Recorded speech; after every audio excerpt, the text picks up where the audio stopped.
Esta libreta para mí es una especie de recordatorio, ya tiene más de 20 años. Es mi primera libreta universitaria de la Argentina. Tiene un profundo significado para mí, más allá de lo académico, por, por algo que hoy miro desde otro lugar. Cuando yo llegué a la Argentina, comencé a experimentar algo que para mí era muy nuevo, porque yo me había ilusionado muchísimo porque salía de Cuba finalmente y podría vivir en libertad. Yo conceptualmente sabía que había vivido prisionero toda mi vida, desde niño, sumamente adoctrinado, cargado, con muchas aulas mentales internas, muy bien establecidas, donde guardar silencio, donde cuidar las palabras, donde pedir permiso para cosas muy obvias, más allá de mi edad, como cruzar a cierta tienda o entrar a un hotel o una playa o tener la libertad de elegir el juguete que toda mi vida quise elegir pero que nunca pude desde niño porque venían dirigidos. Así que yo quería experimentar algo diferente. Así que cuando llego a la Argentina comencé a vivir algo totalmente nuevo porque me sentía intimidado, sumamente intimidado. Las personas me intimidaban, las oficinas me intimidaban, los sitios públicos me intimidaban. Llegar a la universidad, cruzar el pórtico, que me parecía gigantesco, pedir información en la ventanilla que decía información. Para mí era un momento doloroso, vergonzoso. Siempre estaba esperando la respuesta negativa desde el otro lado, la imposibilidad, así que antes de tiempo ya yo me lo había negado en mi cabeza, que casi con certeza sería imposible, que seguro me dirían que no, que seguro no iba a poder ser, etc. Así vivía, así estaba programado. Y esa sensación la comencé a experimentar, la hablaba con mi familia, la hablaba con mis amigos y a mí me resultaba confuso incluso poder explicarla en ciertos círculos.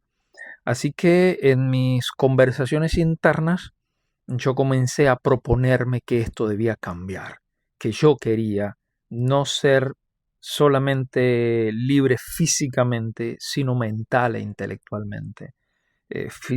Libre espiritualmente. O sea, era un proceso que yo sabía que llevaría un camino diferente y quizás más largo de lo que yo pensaba.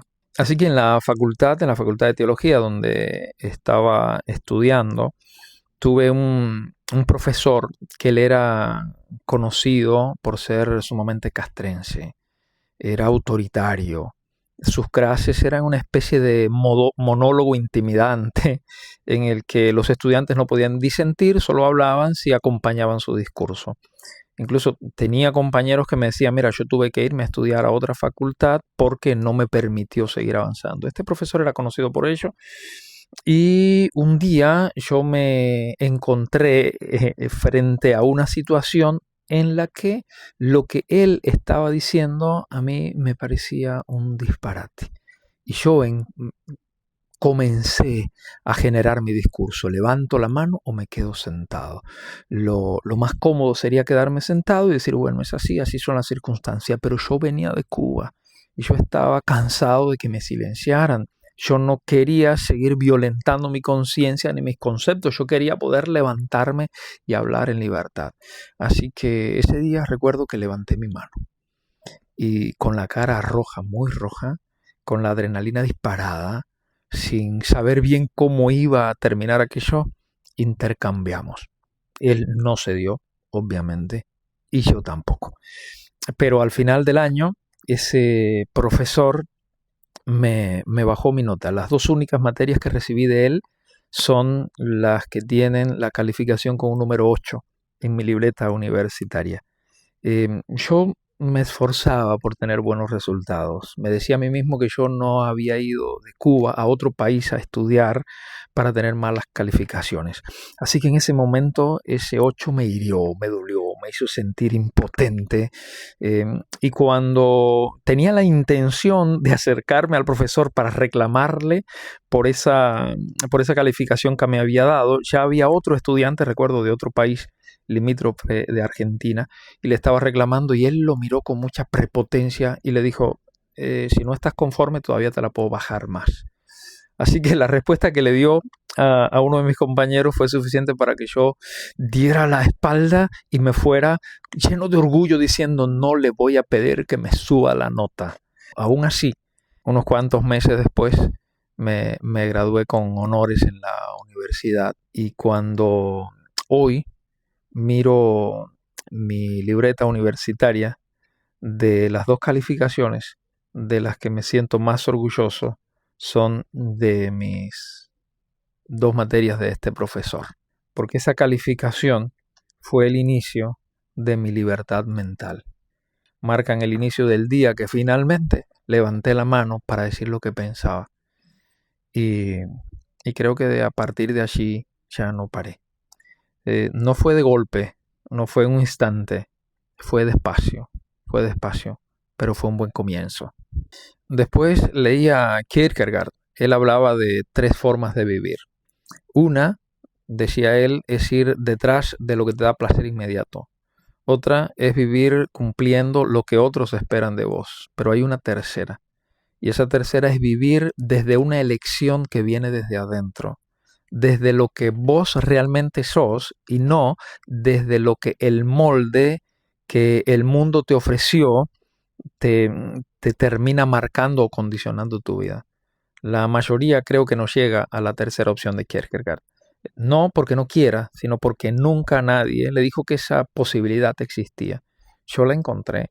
Yo levanté la mano en una clase en una universidad en Argentina con miedo, con todo el miedo que tenía. Y eso quizás para otros es algo muy simple, porque tengo amigos, compañeros que levantaron la mano en Cuba, que se enfrentaron a prisión, a persecución y a exilio por levantar sus manos. Ahora pienso, ¿por qué no lo hice antes? Y quizás esa manipulación, ese adoctrinamiento que somete, nos ha convertido en una especie de criaturas amaestradas, domadas por el sistema, que cuesta mucho comenzar a darse cuenta cómo comenzar a salir de allí. Porque todo comienza muy, muy temprano. Antes de entrar a clase yo estaba en preescolar y ya todos repetíamos: pioneros por el comunismo, seremos como el Che. Yo tenía 5 años, no sabía exactamente bien qué era el comunismo, ni sabía bien quién era el Che Guevara, más allá de las grandes fotografías que estaban por todos lados en la escuela. Y esto le llamaban educación, que no era una especie de instalación. Te meten una identidad antes de que puedas elegir la tuya. Y el trabajo de toda una vida para mucha gente es hoy descubrir qué es tuyo y qué fue lo que te instalaron. Y no lo resolví, creo, ese día en Argentina. Pero ese día fue una especie de de día bisagra, porque entendí algo que después me acompañó en todo. Que la historia que cargas no tiene que ser el techo de la historia que vos podés construir. Que hay un punto donde dejas de ser solo consecuencia y comenzás a convertirte en el autor. Y ese punto no llega solo, no suele llegar solo. Ese punto lo elegís, lo elegís. Generalmente lo elegís con miedo. Generalmente lo elegís sin saber a dónde te va a llevar, pero igual lo elegís. Y la pregunta que te dejo hoy acá es simple. ¿Cuánto de lo que hoy llamás vida es la vida que elegiste realmente? ¿Y cuánto simplemente fue lo que quedó después que otros eligieron por vos? Y no te lo pregunto para angustiarte, te lo pregunto porque la respuesta a esa pregunta es el inicio de algo definitivamente importante.